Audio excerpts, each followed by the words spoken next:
In this video, I will be showing you how to tune your vehicle's engine, transmission, and tracks to get the most performance out of your vehicles. There is a lot to cover in today's video, so let's get to it.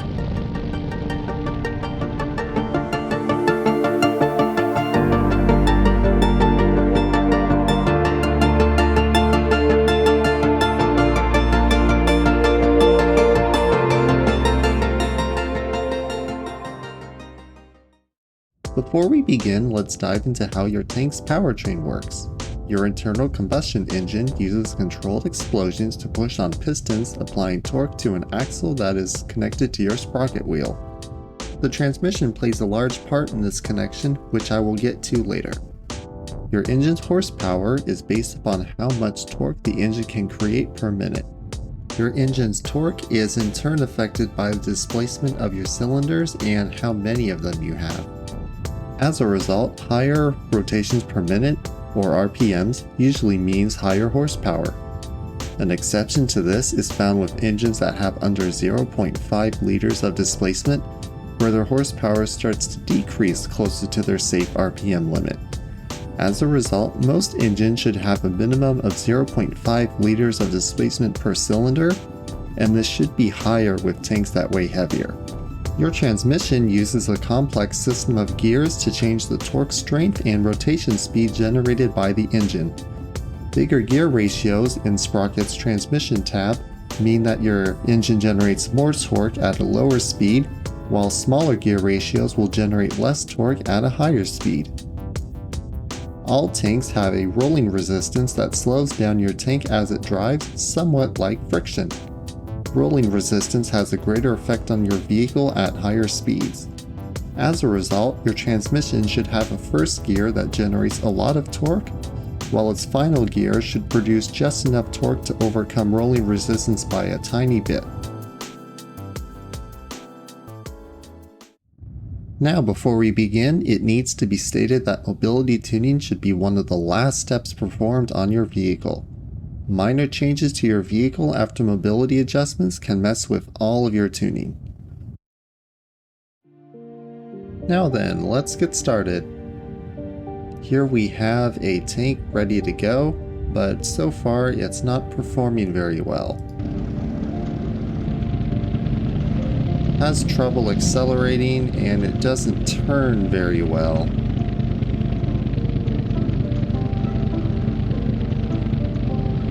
You can eventually get going, but it also doesn't do very well on bumps. It gets over them, but the crew kind of has a rough time. So to fix this, let's start with the suspension. Over here you'll see the rest angle, which determines the starting point, how big the arms are, and you can slightly adjust how close they are to the vehicle. The damper we can leave as is, but let's make sure everything here will stay how we want it before proceeding forward. You can see here on the torsion bar that our length and diameter are currently set to the minimum.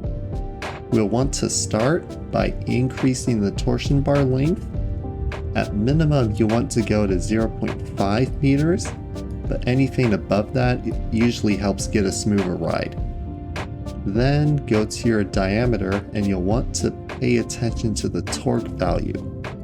You want the torque value here to be roughly double your vehicle's weight. Going over by just a little bit is fine, since we might incur weight increases elsewhere.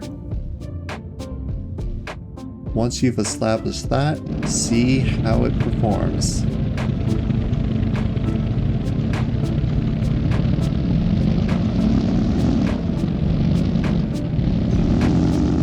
So we'll start here.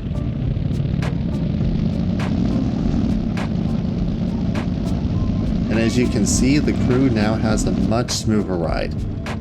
If you need to save weight, you can turn it down to 0.5 and readjust the torsion bar diameter to get within the same torque value.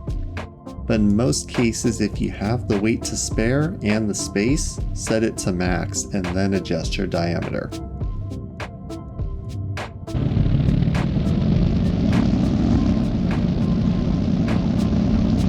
As you can see here, the difference is not much, but it's there just a little bit. It's close enough though that we can just set it to somewhere approximately in the middle. Next, we'll want to take a look at the brakes. Generally, you just want to tick automatic because then it will adjust based on your weight. If you don't like how it is though, decreasing the brake force will make the vehicle slow down, well, slower, but it'll also be a bit smoother. If you increase it, it will stop quicker, but also has a chance of flipping over if you set it too high on lightweight vehicles. In most cases, just make it automatic. Next up, let's look at the engine. Now, to start our engine tuning, let's figure out how many cylinders and their displacement should be. Our example here has 12 cylinders with a displacement of 2.4 liters each. Because this vehicle only weighs 19.5 tons, we probably don't need this much power for it. So we can turn it down a bit. That's a little too low. We can go with that. Now you'll notice here that it generates 1190 Newton meters of torque. We can get a similar value by going with 4 cylinders and double the displacement. You'll also notice that it now weighs a little bit less. Instinctively, you'd think that this is a better choice to go with, just set the displacement to max and use the lowest amount of cylinders. The problem with this, though, is it also lowers your safe limit RPM. So here in this case, we could generate 402 horsepower at the max. But if we were to go to, say, 16 cylinders with only 1 liters of displacement, it weighs a bit more, but at our safe limit of 4400 RPM, we can generate 50% more horsepower, which in a lot of cases can be very significant. The vehicle does weigh a bit more though, so a good balance is to set our displacement a bit lower. In this case, let's do 1.5 and set our cylinder count to, let's do 10. So our vehicle still weighs fairly low and we can generate 500 horsepower. This should be more than enough for our needs. Now we will want to take a look at our RPM upshift and downshift.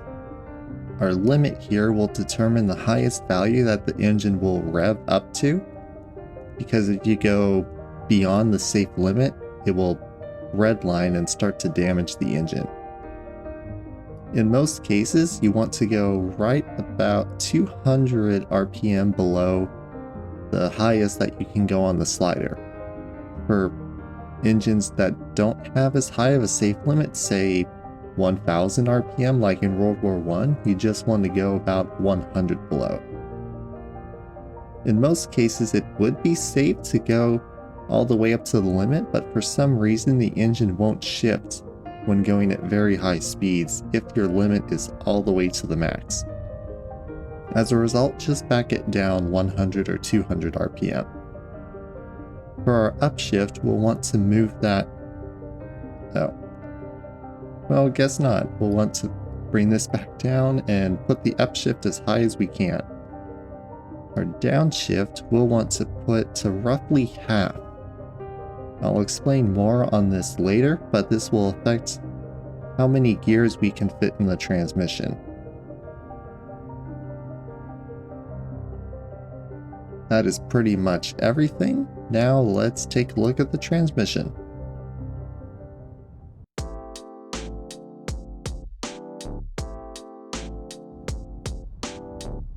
Now that we are here, our first step is to find what our first gear should be. A good way to do this is by finding the optimal gear for neutral steering and then adjust the rest of the gears. Start by going to the Powertrain menu and select Twin Transmission if it isn't selected already. Then go back to the Transmission tab and set your first gear for forward and backward to be about the same.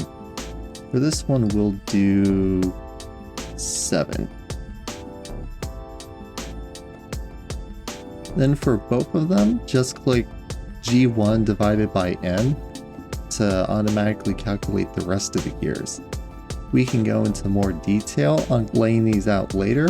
Next, take the vehicle for a drive and see how well it neutral steers.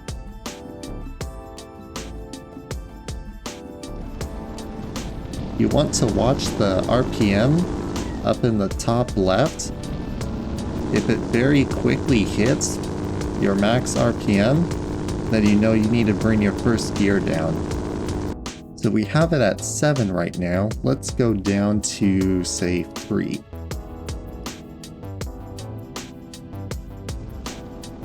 And let's see how it turns now.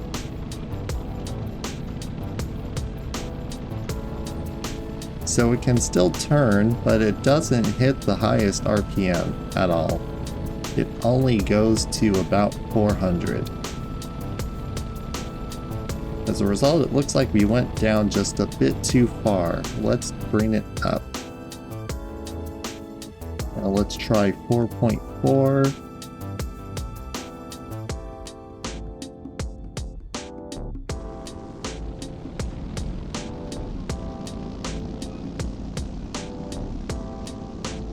So it reaches 1900 RPM, much better than before, and this would actually work for most vehicles. But if you're looking for the most optimal neutral steering, then it's best to go just a tad bit higher.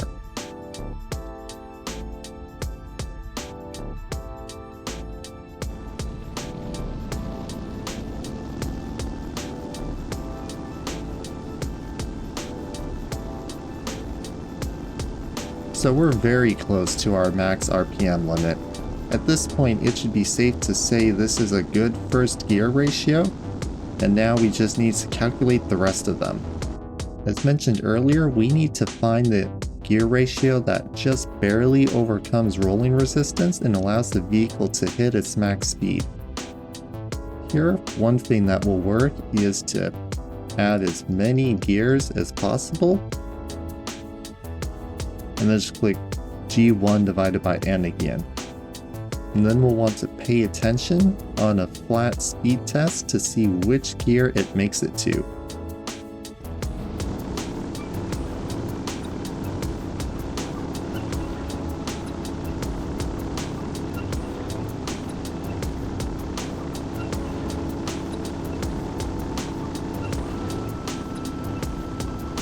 So as you can see here, the vehicle is no longer really accelerating at gear 12.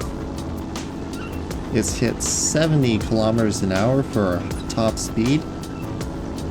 So now we can take this and find that gear 12 has a ratio of 0.42. So that should be our final gear ratio. Now we can trim down on the amount of gears and set our last one to 0.42. Now we just need to make an even curve between this and our first gear at 5. So we can start by taking the in-between gears down just a bit to make the curve a bit smoother.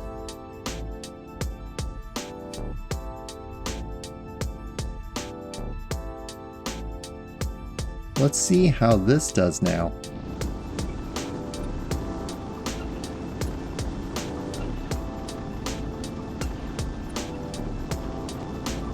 Looks like we've hit that final gear ratio. It hasn't accelerated all the way there just yet. We can add another gear and make it match our final gear ratio, then bring the previous one up just a bit. And then adjust the ones before it to reflect. And let's see how this does now.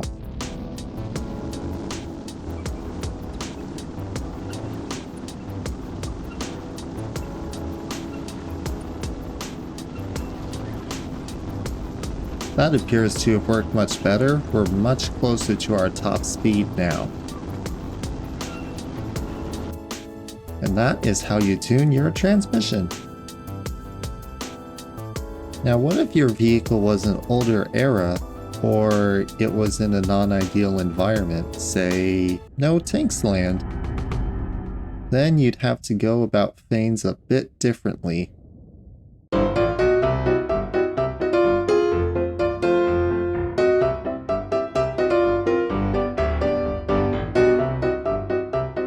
In most cases, we can still work with finding a first gear using neutral steering. In this scenario, you most certainly want to be able to steer, especially if you end up in a pothole and have to maneuver out of it. Let's see here how a first gear of 5 will work.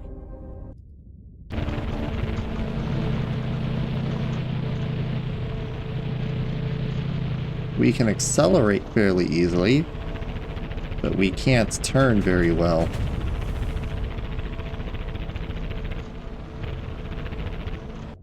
Well, that's just going to happen with a World War I engine sometimes.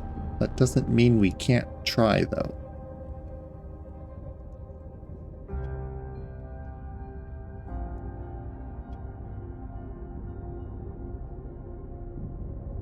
Let's also see where our engine stands at. In this case, we've maxed it out, which this vehicle will most certainly need, given it's 22 tons in a World War I scenario.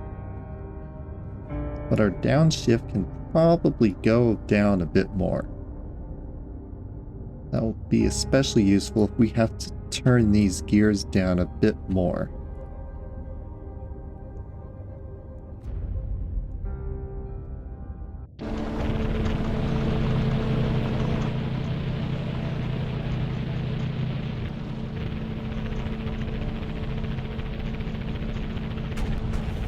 Seems like the turning is still fairly poor. So what if we go to, like, say, 12 for our first gear?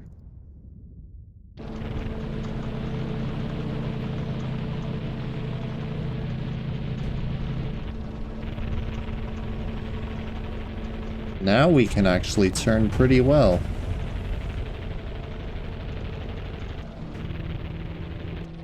Now, what about our top speed?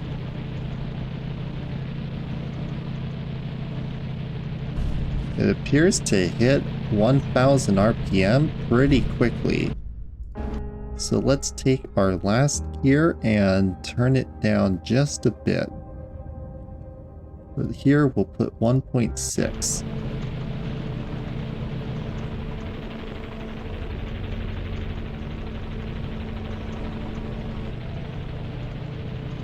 Seems as we went a bit too low as it can't hit the high RPM. 1.8.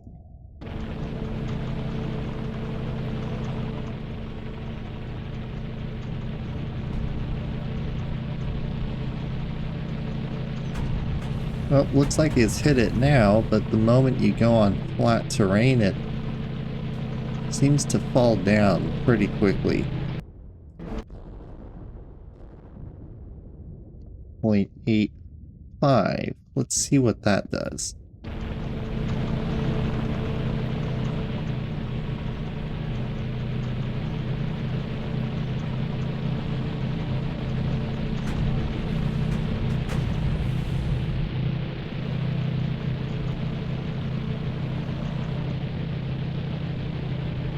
Seems to be doing pretty well.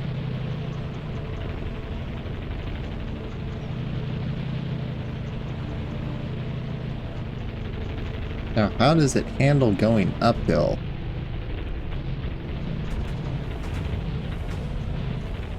Seems to be going erratically between the first gear and the second gear. Generally, that is not ideal. And this can happen when the difference between your first gear and your second gear is greater than your difference between the upshift and the downshift. So the only real solution we have would be to either move our first gear down or bring the other gears up. Another option that is sometimes available, instead of using a twin transmission, you can often get away with lower gears on clutch braking.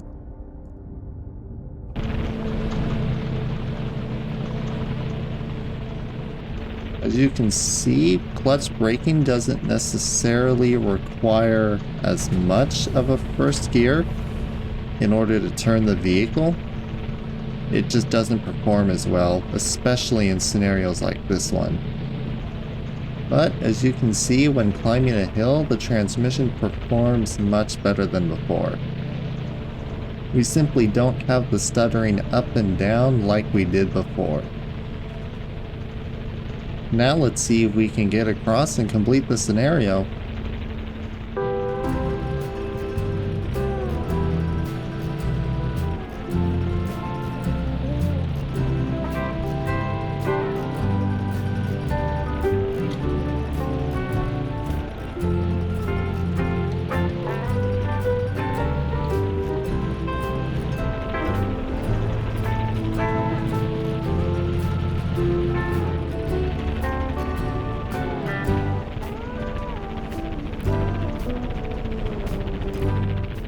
Well, maybe not today. Let's make a few adjustments here. And if we run into a scenario where we're limited on gears, one scenario that helps is to keep the downshift a little bit under half of the upshift. This can help, although you run into issues of low horsepower at those lower RPMs. Anyway, let's see how this goes.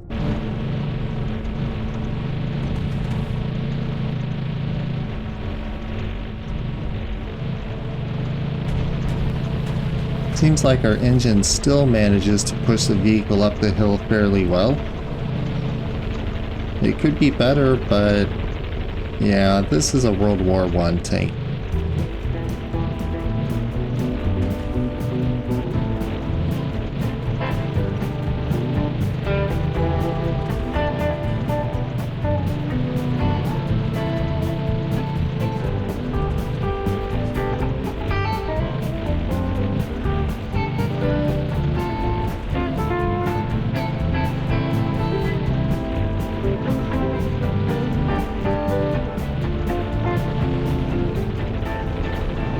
Now here's where we got stuck last time. Can we make it across this time? The extra road wheels this time might help. And we made it.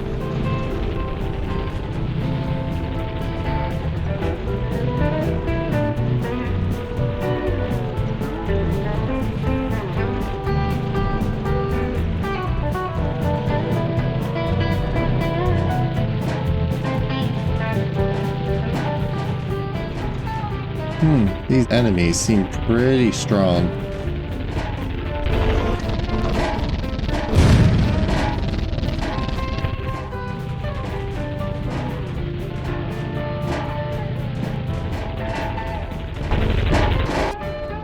And the rest of our allies are apparently just sitting at spawn.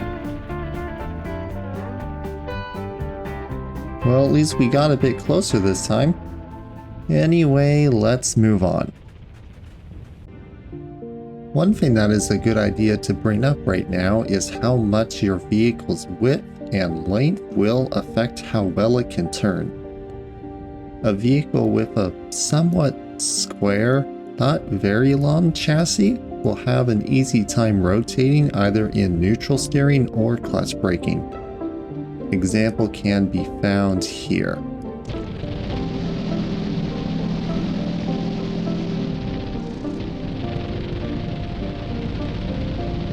it's able to turn fairly quickly. Now if we were to bring it out and make it longer and shorten it, and then remove this compartment to shed weight, even though it weighs mostly the same, it's going to have a much harder time trying to turn. Well, what do you do when you can't make your tracks shorter? You always can make them wider. Let's start by going to crew and just stripping off all the side parts.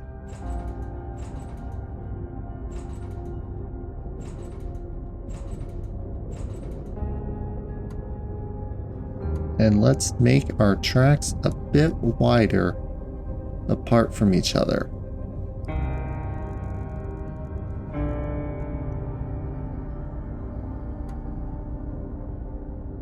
We can also extend these out.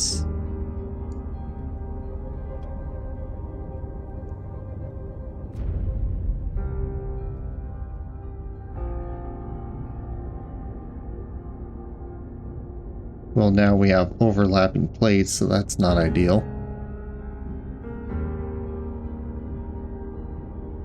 But right now, that's not the big concern.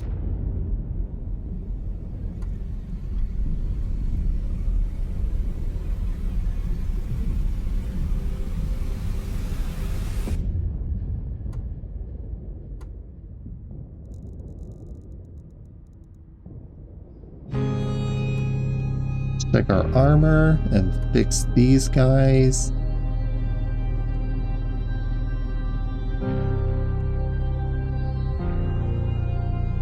And now when we go to test it,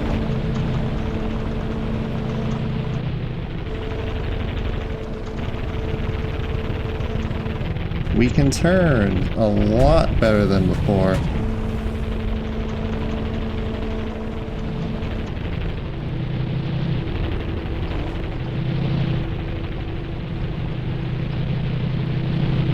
We're riding pretty close to the ground though. We might want to fix this. This is where we can go to config and change the rest angle.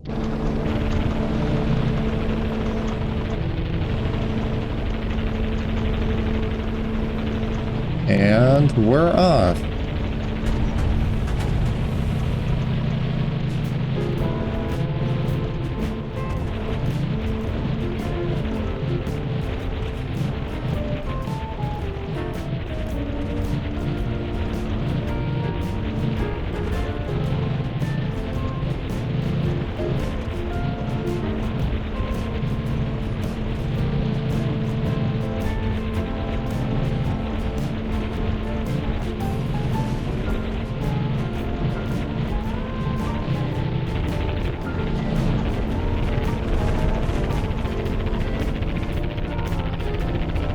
Well, that's not good.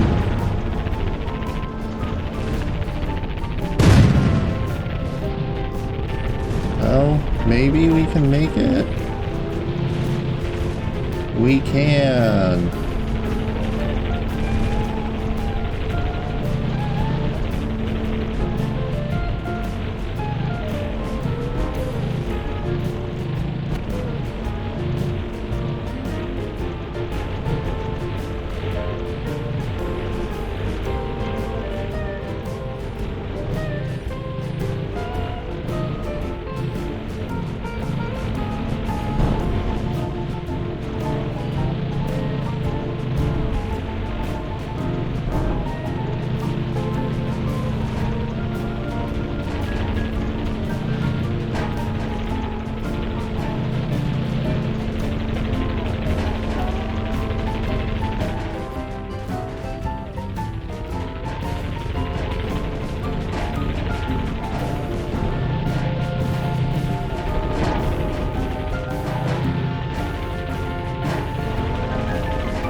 Well, we made it this far.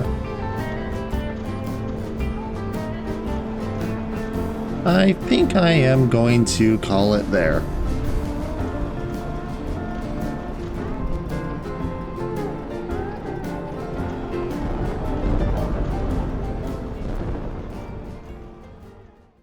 Thank you for watching this video, and I hope the techniques shown here will help you improve your own vehicles and make them turn faster and move faster.